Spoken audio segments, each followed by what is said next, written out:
मेरे हजूर संत कृपाल सिंह जी महाराज एक बात कहा करते थे कि जब सिख नाम लेता है तो उसका खाता काल के यमराज के खाते से गुरु के यहाँ ट्रांसफर हो जाता है, जिसका मतलब होता है कि दुनियादार का सारा हिसाब काल के यहाँ होता है। अच्छा किया बुरा किया, कब मरना है, कब जीना है, कब पैदा होना है, आदमी बनना है, सुअर बनना है, कुत्ता बनना है, ये सब काल के हाथ में होता है। लेकिन जब कोई सिख नाम ले लेता है तो फिर काल का उसके ऊपर कोई अधिकार नहीं चलता, फिर गुरु उसके हिसाब को संभाल लेता है। उसे कब मरना है, कब जीना है, कब उसकी जिंदगी में और दिन की आवश्यकता है, उसकी जिंदगी के दिन बढ़ा दे, ये सब फिर संत अपने आप करता है। तो मैं आपको एक बात कहने जा रहा हूं कि जब एक संत हजारों लाखों जीवों के सारे हिसाब रखता है, काल उसमें कोई कुछ नहीं कर सकता, फिर हम अपने मन में ये शंका लें कि ये संत है, न जाने कब मर जाए, कब हमें छोड़ दे, हम बिना सहारे रह जाएं, मैं समझता हूं ये हमारी बहुत बड़ी भूल है। मैं आपको एक बात बता दूं कि संत का मरना जीना किसी दूसरे के हाथ में नहीं होता। परमात्मा जिसे हम कहते हैं वो भी अपनी सारी सत्ता संत के हाथ में छोड़ देता है। तिमोस 3:7 में बाइबल में कहा है, Lord God does nothing except he reveals his secret council to his servants the prophet, कि परमात्मा कुछ करता ही नहीं, वो तो अपनी प्रेरणा संत को देता है और संत ही उसके राज में सब कुछ करता है। तो जब संत ही सब कुछ करता है तो हम ये सोच लें कि कब स्वामी जी चले जाएंगे, क्या होगा क्या नहीं होगा। मैं समझता हूं फिर हमने संत मत को समझा ही नहीं। मुझे याद है एक बार एक अमेरिका का बहुत बड़ा हाथ देखने वाला व्यक्ति ज्योतिषी हुजूर के पास बैठा हुआ था। बैठा उनका हाथ देखने लगा तो उसने कहा कि आज मैंने एक ऐसा हाथ देखा जिसके लिए किताबों में लिखा है कि ऐसे आदमी की मृत्यु उसके अपने हाथ में होती है, जब वो चाहता है तभी मरता है। मैंने हजारों लाखों हाथ देखे लेकिन ऐसा हाथ कोई देखा नहीं। तो कहने का मतलब है कि संत की वो परंपरा कि संत अपनी इच्छा से जब चाहता है, जब शरीर त्याग करता है, ठीक है, वो इस संसार में अपने कर्मों का भोग भोगने के लिए आया, उसने भोग लिया, उसके बाद परमात्मा ने उसे संत बना दिया, गुरु का दर्जा दिया, उसे काम सौंपा, लेकिन उस काम को वो अपनी मर्जी से जब चाहे जब कर लेता। मुझे याद है जब मैंने इस काम को शुरू किया 1976 का, जिन किन्हीं लोगों के पास सत्संदेश होगा, उसमें मैंने लिखा था कि 5 लाख आदमियों को मुझे नाम देना है। उसके साथ साथ कई लोगों ने अपने अपने संघ के लिए लिखा 20 लाख को देना है, 10 लाख को देना है। जो लोग 20 और 10 लाख का वायदा करते थे उन्होंने 1-1 लाख आदमी को नाम नहीं दिया और आज वो दुनिया में नहीं है। लेकिन 1976 में मैंने उसमें लिखा था कि 5 लाख आदमियों को नाम देना है और आज वो 5 लाख जीव नाम ले चुके। तो इस तरह से जो काम मुझे सौंपा गया था वो मैंने पूरा कर लिया। लेकिन इसके अलावा और एक काम था और वो काम ये था कि हम एक ऐसी जगह बनाना चाहते हैं जहां से सारी दुनिया को हमेशा के लिए रूहानियत की रोशनी मिलती रहे। पहले का इतिहास रहा है, पहले की घटनाएं रही हैं कि एक संत जब चला जाता है और दूसरा जब तक प्रकट होता है तो उस बीच में लोग भटकते रहते हैं। और नए संत को अपना काम नए सिरे से शुरू करना पड़ता है। मुझे मालूम है कि मैं यहाँ पर सनीला की जैसी उसर जमीन में आया, हरदोई जिले में आया जिसमें मैं आना नहीं चाहता था। सनीला के इस उसर इलाके में पड़ा और किस तरह 5 आदमियों से लेकर हमने काम शुरू किया। लेकिन ये सब मालिक की मौज है, उसका इशारा है। लेकिन मैंने चाहा कि रूहानियत का फैज़ लोगों को मिलता रहे, तो इसलिए जब मैंने ये काम संभाला तब मैंने हुजूर से कहा था कि जहां भी आप बिठाए वो जगह फिर हमेशा के लिए ऐसी हो वहां से रूहानियत की दौलत लोगों को मिलती रहे। लोग इस जगह जो रोशनी है उससे ले जाकर अपने घर रोशन करते रहे, चाहे दुनिया में 1000 सेंटर होते रहे, लेकिन इस जगह से रूहानियत की रोशनी मिलती रहे। यहाँ से लोग उल्टे रास्ते पर न चले, किसी ढोंग ढकोसले में न पड़े। और मैं समझता हूं कि मैंने अपने इस काम को अच्छी तरह पूरा कर लिया। तो इस तरह से जब संत अपना काम पूरा कर लेता है तो उसे कोई काम बाकी नहीं रहता। पिछले 2-3 सालों से ये चर्चा रही है कि स्वामी जी ने कह दिया न जाने कब चले जाएंगे, इस साल चले जाएंगे, उस साल चले जाएंगे। जब मुझे जाना होगा तब मैं खूब खोल कर बताकर जाऊंगा, और मैं उस वक्त जाऊंगा जिस वक्त किसी एक आदमी की आंख में आंसू न आए, क्योंकि मैं रोता बिलखता देख कर जाना नहीं चाहता। तो इसलिए मैं आपको एक बात कहना चाहता हूं कि आपको जो रास्ता मिला आप उस रूहानियत के रास्ते पर लगे रहे। कोई आदमी धोखे में न रहे। कई आदमी तैयारियां भी कर रहे हैं कि शायद चले जाए, हम कब्जा लें इस जगह को। कब्जा कोई नहीं सकेगा, इस जगह पर वो बैठेगा जिसे मैं बिठा कर जाऊंगा। और इससे आगे भी रूहानियत में ऐसा रास्ता रहेगा कि पहले से ये झगड़े खत्म रहे, लोग जाने कि हाँ वास्तव में ये संत बनने का अधिकारी था जिसे यहाँ बिठाया गया है। तो एक बात आप समझ लें, इन बातों को अपने मन से निकाल दें। आज मैं होली पर आपको एक ही संदेश देना चाहता हूं कि चाहे आपको कोई कह जाए, क्योंकि कई आदमी आकर कहते हैं कि स्वामी जी खुद ही अंतर में बता गए। अरे स्वामी जी जब अपने आप ही नहीं बताए तो दूसरों को अंतर में कहाँ बता जाएंगे। और जब मुझे बताना होगा तो मैं खोलकर सबको ही बताऊंगा, किसी के अंतर में बताने से क्या फायदा।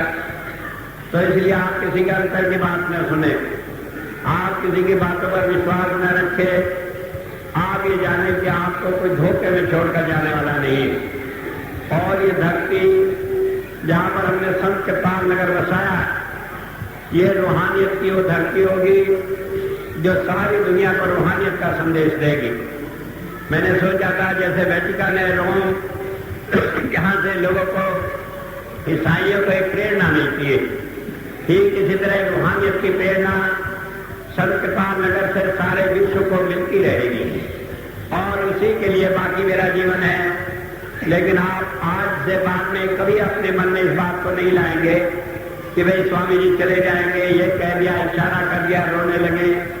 क्योंकि मैं नहीं चाहता कि जब मैं ना हूं तो कोई आदमी रोए, बल्कि उसके जीवन में उतनी खुशी हो जितनी अब है, और उससे भी ज्यादा खुशी हो तो उसे मालूम हो मुझे एक रास्ता मिला है।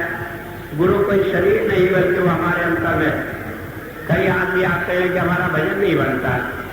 मैंने कई बार बताया, आपकी बार फरवरी में बड़ा खोल कर बयान किया था कि भजन बनने से कई आदमियों में अहम आ जाता है, अहंकार आ जाता है। कई आदमी उल्टी सीधी बातें करने लगते हैं और कई आदमी माफ करना भस्मासुर बन जाते हैं। वो सोचते हैं पहले गुरु का ही बंटाधार करो, तब फिर देखेंगे दूसरे की बात। तो इसलिए इन सारी बातों से बचाने के लिए कई बार भजन को सोचना पड़ता है कि बने या न बने। लेकिन ये मत सोचें कि उसका मतलब ये होगा कि कोई अधूरा रह जाएगा, किसी का काम बिगड़ जाएगा या कोई मोक्ष प्राप्त नहीं करेगा।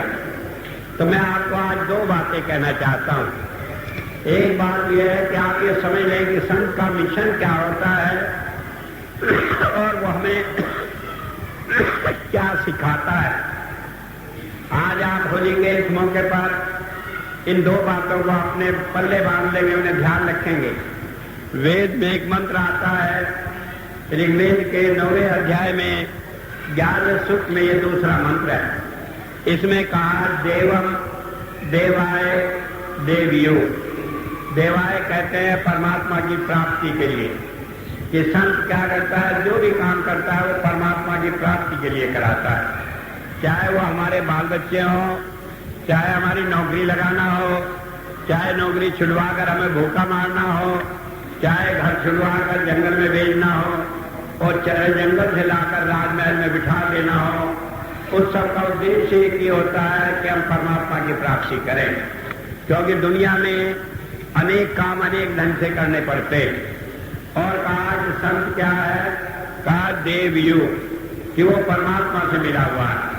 संत कोई एक आदमी नहीं कि जिसे हम देख रहे हैं सोचने लगे नहीं जाने परमात्मा क्या कर देगा, परमात्मा ये काम बनाएगा कि नहीं बनाएगा। जब परमात्मा उसके अंदर बैठा हुआ काम कर रहा है तो उसके काम बनेंगे क्यों नहीं? अगर नहीं बनते हैं कहीं, तो ऐसे आदमियों के जिनके मन में अभी शंका है, उनके मन को साफ करने के लिए इस तरह की बातें होती है। संत का काम तो पहले से बना बनाया आता है परमात्मा के देश से, और उसी ढंग से बनता चला जाता है, उसे कोई रोकता नहीं। मुझे याद है एक बार 1974 में हुजूर संत कृपाल सिंह जी महाराज ने एक सम्मेलन किया, सर्व धर्म सम्मेलन, और दिल्ली में अब उसके तैयारी में एक दफे लोगों को बुलाया और हुजूर कहने लगे देखो भाई ये सम्मेलन होना है, इतने कार्यकर्ता चाहिएंगे, इतना पैसा चाहिएगा। लोग चुप हो गए, कहने लगे तुम मत ये सोचना कि तुम्हें ये काम करना है, काम तो हुआ पड़ा है, खाली तुम्हें तो श्रेय मिलना है, बहाना है जिससे तुम्हारा भी इसमें नाम जुड़ जाए, बाकी सारा काम तो परमात्मा ने पहले से किया हुआ है। तो मैं बता दूं कि जिस दिन मैंने यहाँ संत कृपाल नगर की नींव रखी, यहाँ पर एक एक फीट रेल उड़ती थी, बरसात हुई थी, कीचड़ में आदमी धस जाता था, और उस वक्त कोई कल्पना भी नहीं कर सकता था कि यहाँ पर कभी ऐसा केंद्र बनेगा। और मैं ये भी आपको बता दूं कि आज से कुछ सालों बाद लोग आज जब देखेंगे संत कृपाल नगर की हालत, कहेंगे हमने कभी सोचा नहीं था कि इस तरह का आध्यात्मिक केंद्र कभी यहाँ पर होगा। आज भी वो लोग जो सोचते थे हम भिख मंगे हैं, हमारे घर बार नहीं, हम जंगल में आ पड़े हैं, हमारा कोई सहारा नहीं, अब वो जानते हैं कि आश्रम का क्या मायने हैं, कि दुनिया के आदमी यहाँ से आकर रूहानियत की दौलत लेते। आज मुझे याद है इस धरती पर जिस पर हम बैठे हैं, यहाँ की मिट्टी को कई देशों में लोग अपने यहाँ रखते हैं और उसे मत्था नवाते हैं। अस्थियों को लाकर यहाँ विसर्जित करके सोचते हैं कि इस धरती में उनकी हड्डियां मिल जाने से उन्हें कल्याण हो गया, उनका छुटकारा हो गया। तो मैं ये बताने जा रहा हूँ कि संत कृपाल नगर कोई नगर नहीं बल्कि एक आध्यात्मिक केंद्र है। ये वो जगह है जो स्वर्ग से दुर्लभ है, जो इस संसार में लोगों को रहने के लिए, रूहानियत का संदेश देने के लिए है।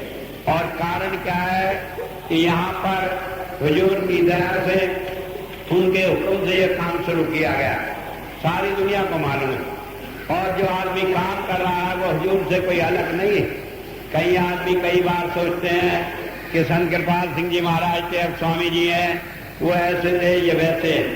एक बात जो समझ लें, कृपाल में और दिव्यानंद में कोई फर्क नहीं, चाहे दुनिया फर्क समझे।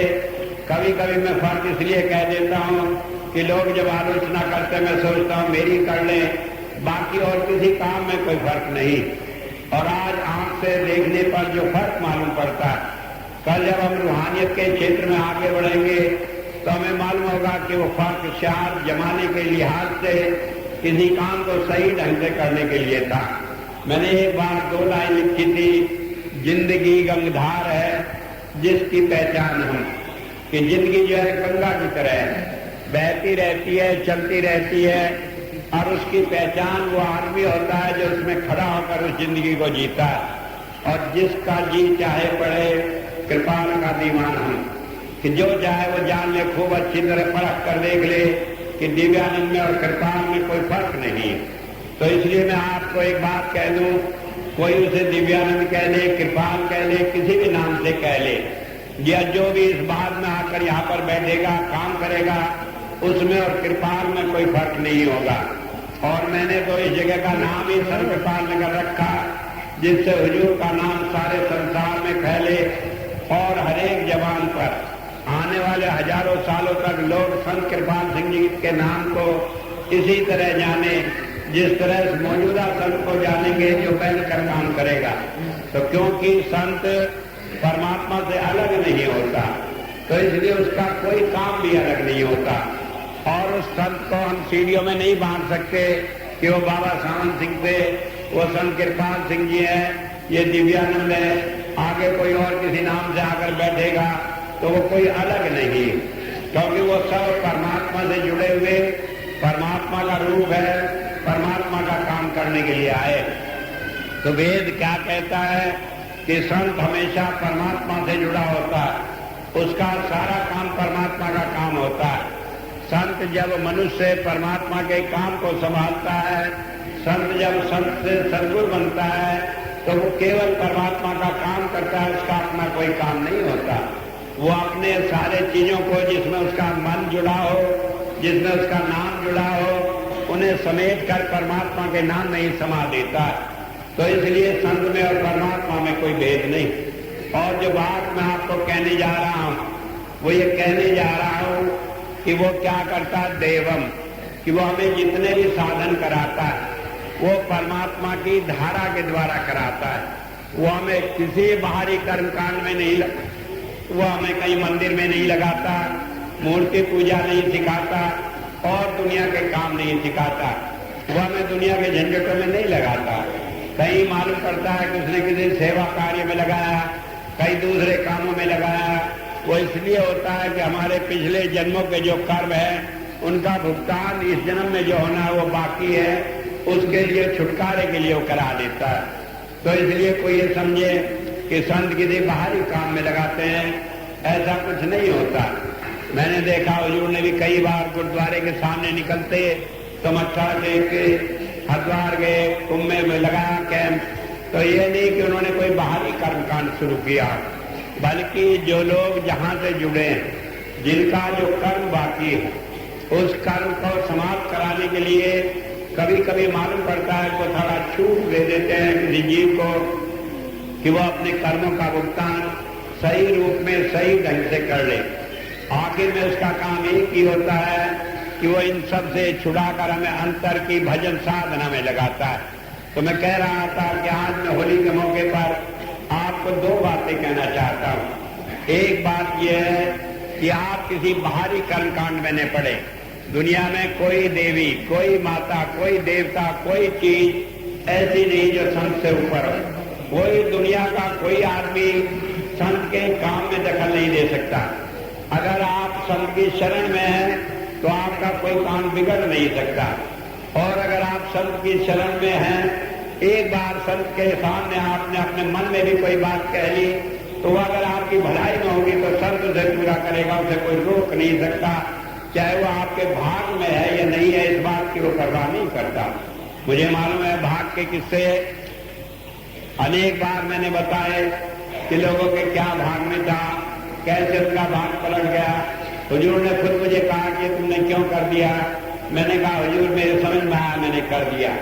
और इसके अलावा कई बार सुशीला जी के साथ ऐसे घटना हुई कि उन्हें बता दिया कब जाना है। हुजूर ने मुझे भी कहा, मैंने कहा नहीं अभी नहीं जाएंगी। कहने लगे क्यों? मैंने कहा काम लेना है इनसे, अभी काम है जो आपने सौंपा है। और आखिर में भी जब वो जाने को दी 15 दिसंबर की रात को, हुजूर की उस दिन मेरे से कई घंटे बात हुई। कहने लगे भाई मैं छोड़ तो दूंगा लेकिन इन्हें तकलीफ होगी, कैंसर है। मैंने कहा तकलीफ तो नहीं होनी चाहिए, चाहे और कुछ हो। कहने लगे फिर मैंने कहा कल ही ले जाओ। और अगले दिन हालांकि हमारी बिटिया का जन्मदिन था लेकिन मैंने परवाह नहीं की। और उसके बाद भी हुजूर ले जाते हुए चकते रहे। जब मैं वहां बैठा था कहने लगे काका को तकलीफ होगी इसलिए मैं नहीं ले जाता। मुझे उठकर बाहर जाना पड़ा। मैंने दया से कहा कि चलो बाहर चले, नहीं हुजूर ले नहीं जाएंगे इन्हें। तो एक बात समझ लें कि संत हमारे लिए सब कुछ करता है। तो आप अपने मन में सारी बातें निकाल दें। एक बात यह है कि आप किसी बाहरी कर्मकांड में न पड़े।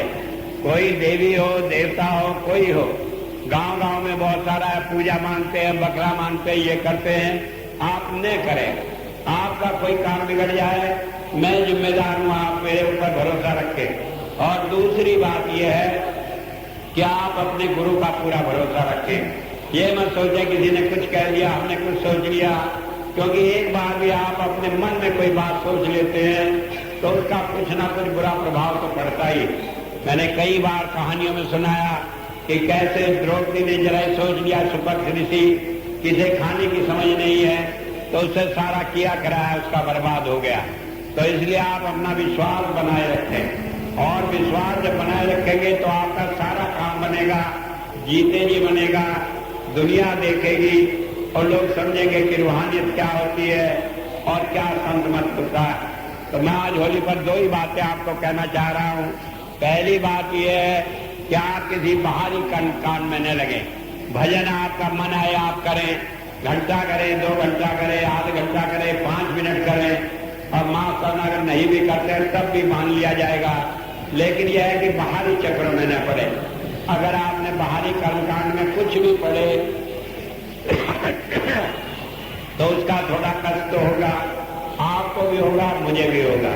तो इसलिए ये ध्यान रखें। और दूसरी बात है अपने गुरु का विश्वास रखें, आपके सारे काम बनेंगे। तो वेद ने जो कहा है देवम देवाय देवयु, कि वो परमात्मा से मिला हुआ संत परमात्मा की प्राप्ति कराने के लिए हमें अंतर साधना कराता है। परमात्मा की जो धाराएं होती है उससे हमें भक्ति कराता है। वो बाहरी कामों में नहीं अटकाता।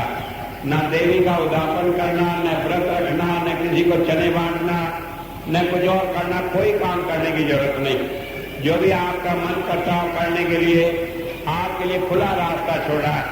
सारी चीजों को जाकर आप कह दें कि हाँ हमने तो सेवा में कर दिया, अब देवी देवता जो चाहे सब कर ले, अब उसके मैं जिम्मेदार हूं कि वो जो करेंगे उसे मैं निपटूंगा। तो आप इन बातों को ध्यान रखें। दूसरे किसी कर्मकांड में न पड़े, न और कहीं जाए। एक दर है, एक घर है, और ये भरोसा रखें कि जिसका आपने पल्ला पड़ रहा है वो आपको पार करेगा और आपको इसमें कहीं संकट में नहीं कर पड़ना पड़ेगा। आज मैं इतनी बात ही कहकर अपनी बात को खत्म करूंगा।